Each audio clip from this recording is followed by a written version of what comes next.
Hello viewers, दहन और ज्वाला topic class 8 में आपका स्वागत है। इस टॉपिक का ऑब्जेक्टिव क्वेश्चन, पहला क्वेश्चन है, वह न्यूनतम तापमान जिस पर कोई पदार्थ जलना प्रारंभ करता है उस पदार्थ का डैश कहलाता है।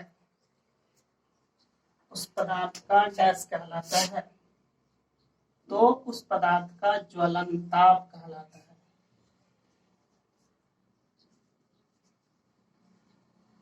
ये क्या है? ज्वलन ताप एक टेम्परेचर है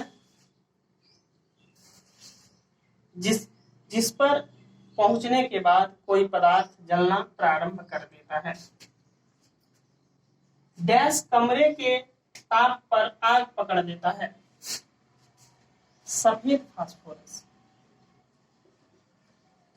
सफेद फास्फोरस एक ऐसा रसायन है जो कमरे के ताप पर आग पकड़ लेता है। बाद में इसी से बनाया गया लाल फास्फोरस, जो कि कमरे के ताप पर आग नहीं पकड़ता है, उसका उपयोग माचिस बनाने में हम लोग करने लगे, क्योंकि सफेद फास्फोरस बहुत ही खतरनाक होता था। इसका उपयोग इतना खतरनाक होता था कि तुरंत आग पकड़ देता था। इसलिए बाद में लाल फास्फोरस का आविष्कार किया गया और उसका उपयोग हम लोग माचिस बनाने में करते हैं। मोम, जिससे मोमबत्ती बनता है। गो नंबर क्वेश्चन, हाइड्रोकार्बन है जो डैश और डैश से मिलकर बना होता है। जैसे कि यहाँ से ही क्लियर हो रहा है, हाइड्रोकार्बन यानी कि ये जो बना रहता है हाइड्रोजन का और कार्बन का मिश्रण होता है। हाइड्रोजन का संकेत H होता है और कार्बन का C। ईंधन के जलने पर डैश और डैश बनते हैं। ईंधन जब जलता है, खास करके जीवाश्म ईंधन, जब जीवाश्म ईंधन जलता है तो नाइट्रोजन और सल्फर के ऑक्साइड बनते हैं। इसका आंसर हो जाएगा नाइट्रोजन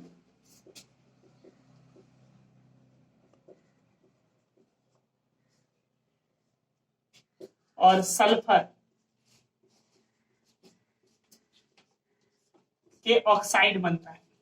क्या बनता है? नाइट्रोजन और सल्फर के ऑक्साइड। कब? जब ईंधन जलता है, और ईंधन में विशेष करके जब जीवाश्म ईंधन जलते हैं तो नाइट्रोजन और सल्फर के ऑक्साइड बनते हैं। आगे की क्लास में हम लोग पढ़ेंगे जो कि ये नाइट्रोजन और सल्फर के ऑक्साइड जो बनते हैं, इससे अम्लीय वर्षा होगा, और अम्लीय वर्षा बहुत ही वायुमंडलीय दृष्टि से हानिकारक होता है। आगे है, पेट्रोल का ज्वलन ताप केरोसिन के ज्वलन ताप से डैश होता है। तो ज्वलन ताप क्या है? एक टेम्परेचर है जिस पर कोई पदार्थ जलना प्रारंभ कर देता है। तो देखा जाए, पेट्रोल का ज्वलन ताप केरोसिन से कम होगा या ज्यादा? शायद आप लोग सोच लिए होंगे। देखिए, जब हम आग पकड़ाते हैं, इसका बहुत कोई सोचे होंगे कि केरोसिन होगा, लेकिन केरोसिन नहीं होगा, क्योंकि इसका प्रयोग की सावधानी से करके पता लगा लेना है। जैसे सबसे पहले आग कौन पकड़ता है? अगर सेम टेम्परेचर रहे, माचिस जलाया जाए, पहले आग कौन पकड़ता है? केरोसिन या पेट्रोल? अगर पेट्रोल पहले ही आग पकड़ लेता है, यानी कि इसमें टेम्परेचर क्या चाहिए? कम चाहिए, यानी कि ये ताप किसमें कम लगेगा? पेट्रोल में कम लगेगा। तो पेट्रोल किससे कंपैरिजन कर रहा है? केरोसिन से। तो केरोसिन के ज्वलन ताप से क्या हो जाएगा? कम हो जाएगा। अधिक हो नहीं, कम होगा। क्या हो जाएगा? कम होगा। आगे है सही गलत वाला क्वेश्चन, कागज के कटोरे में पानी डालकर गर्म करने पर कागज जल जाता है। वास्तविकता में यह होता है, जब सिर्फ कागज के कटोरे को अगर किसी ज्वाला के पास लेके जाएंगे तो वो क्या होने लगेगा? जलने लगेगा, क्योंकि उसका ज्वलन ताप कम होता है। वहीं कागज के कटोरे अगर बना लेते हैं और उसमें पानी डाल देते हैं, उसके बाद उसको ज्वाला के पास लेते हैं तो वो नहीं जलता है, क्योंकि होता यह है, जो पानी का ज्वलन ताप है वो अधिक हो जाता है, जिसके कारण कागज का भी ज्वलन ताप का मान बढ़ जाता है। और ज्वलन ताप का मान बढ़ने से कागज नहीं जलता है, इसलिए ये कथन गलत है।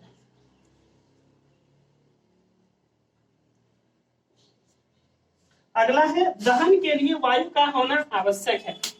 तो हम लोग जैसा पहले ही चैप्टर में पढ़ चुके हैं और इसके बारे में एक बार रिवाइज भी करा देते हैं। ज्वाला किसी भी दाह्य पदार्थ का होना आवश्यक है। किसी पदार्थ को जलने के लिए क्या क्या आवश्यक है? सबसे पहला दाह्य पदार्थ का होना, यानी कि वह पदार्थ कैसा होना चाहिए? जलने वाला, दाह्य पदार्थ का होना चाहिए। उसके बाद दूसरा, ज्वलन ताप तक पहुंचने के उपाय, यानी कि वह टेम्परेचर जो यहाँ पे पढ़े हैं, ज्वलन ताप, जिस पर कोई पदार्थ जलना प्रारंभ करता है, उस जगह पे पहुंचने का उपाय होना चाहिए। ज्वलन ताप पहुंचने के उपाय। और तीसरा जो कि क्या होता है? वायु की आवश्यकता पड़ता है। अब बोलिएगा वायु की आवश्यकता क्यों पड़ता है? तो चैप्टर में इसके बारे में हम लोग एक क्रियाकलाप कर चुके हैं। जैसे कि अगर किसी मोमबत्ती को जलाएं और उसको किसी ग्लास से पूरी तरह ढक दिया जाए तो कुछ समय के बाद वह जलना बंद हो जाता है। इसका कारण क्या होता है? जब तक उसमें वायु रहता है, वायु की ऑक्सीजन की उपस्थिति, तब तक वह जलता है। जैसे ऑक्सीजन खत्म हो जाता है वह बंद हो जाता है। इसलिए यहाँ पे लिखा है दहन के लिए वायु का होना आवश्यक है। हाँ बिल्कुल, दहन के लिए वायु का होना आवश्यक है, ये सही है कथन। अगला है, लाल फास्फोरस कमरे के ताप पर आग पकड़ लेता है। तो आप लोग बताएंगे। चलिए, लाल फास्फोरस कमरे के ताप पर आग नहीं पकड़ता है। सबसे पहले जो आया था सफेद फास्फोरस, वो क्या करता था? कमरे के ताप पर आग पकड़ लेता था। लेकिन लाल फास्फोरस कमरे के ताप पर आग नहीं पकड़ता है। ये जो लाल फास्फोरस है, इसका उपयोग हम लोग माचिस बनाने में करते हैं। और सफेद फास्फोरस जो होता है वह कमरे के ताप पर आग पकड़ लेता है, इसलिए ये कथन गलत है।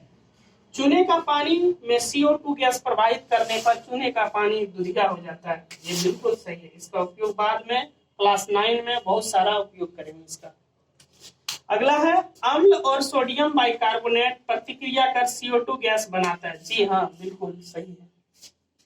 तेल द्वारा उत्पन्न आग को जल द्वारा नियंत्रित किया जा सकता है? कैसा लगता है? बिल्कुल नहीं कर सकते हैं, ये बिल्कुल गलत है। क्योंकि अगर तेल लिया जाए तो तेल का जो घनत्व होता है वो जल की तुलना में कम होता है, जिससे क्या होगा? जल नीचे बैठ जाएगा और तेल ऊपर आ जाएगा, जिसके कारण ये तेल वाला जो घटना है वो जलता रह जाएगा और हम लोग आग पे नियंत्रण नहीं पा सकेंगे। इसलिए कहीं अगर ऐसा घटना घटा हो जो कि तेल के कारण आग लगा हो, उस जगह पे हम लोग भूल के भी जल के द्वारा नियंत्रित करने की कोशिश नहीं करेंगे। ये कथन बिल्कुल गलत है। तेल द्वारा उत्पन्न आग को जल द्वारा नियंत्रित किया जा सकता है, वो नियंत्रित नहीं कर सकते। Thank you for watching.